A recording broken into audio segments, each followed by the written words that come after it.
The fluorescent lights flickered ominously in the nearly deserted supermarket.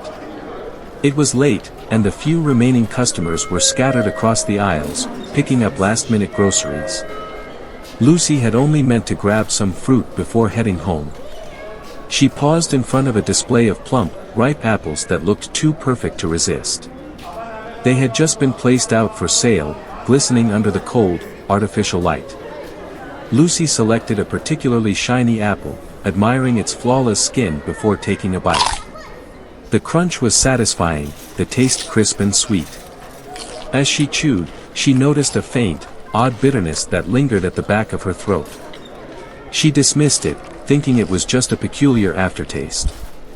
She continued shopping, the unease already creeping into her thoughts, though she couldn't quite place why. As she wandered through the aisles, picking up her usual groceries, she felt a sudden, sharp pain in her stomach. It was so intense that she doubled over, gripping the edge of the cart for support. Around her, the supermarket seemed to grow colder, the air thick with an inexplicable tension. She wasn't the only one feeling strange. A few aisles away, an elderly man who had just sampled a fruit cup at the deli counter clutched his chest, gasping for air.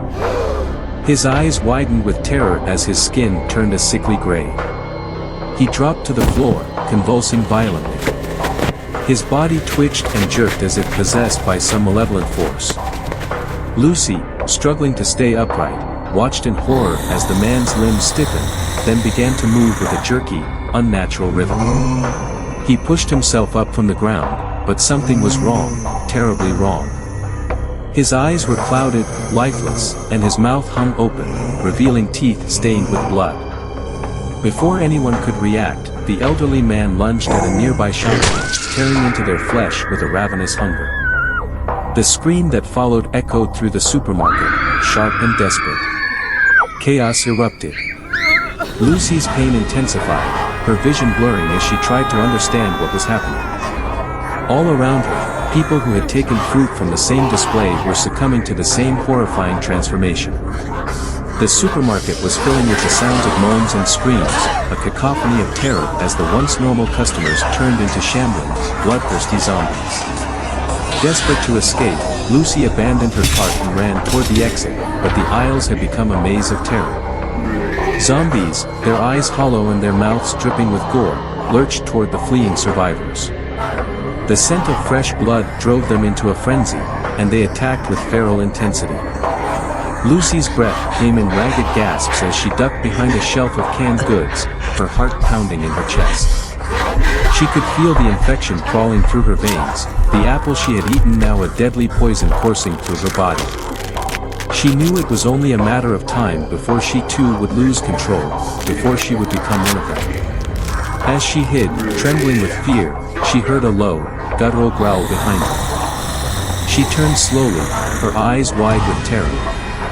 There, just inches away, was a zombified woman, her face twisted into a grotesque mask of hunger. Before Lucy could react, the woman lunged at her, teeth bared. Lucy screamed as the zombie's teeth sank into her shoulder.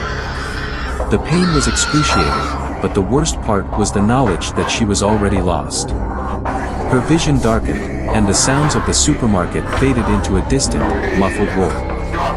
As she lay on the cold, hard floor, her body convulsing in the final moments of her humanity, she saw the apple she had bitten into earlier, now lying in a pool of her own blood. Its perfect skin was split, revealing a dark, rotten core filled with writhing, black worms. The last thought that crossed her mind before the infection claimed her was that the curse had started with the fruit. The orchard from which the apples came must have been tainted, cursed with something ancient and evil. Now, it had spread, turning a simple supermarket into a hellish nightmare, a breeding ground for the undead. Lucy's eyes glazed over, her consciousness slipping away as the infection consumed her completely. She rose to her feet, her movements jerky and unnatural, and joined the horde of zombies that now roamed the supermarket, searching for their next victim. The orchard's curse had claimed another soul, and the nightmare was far from over.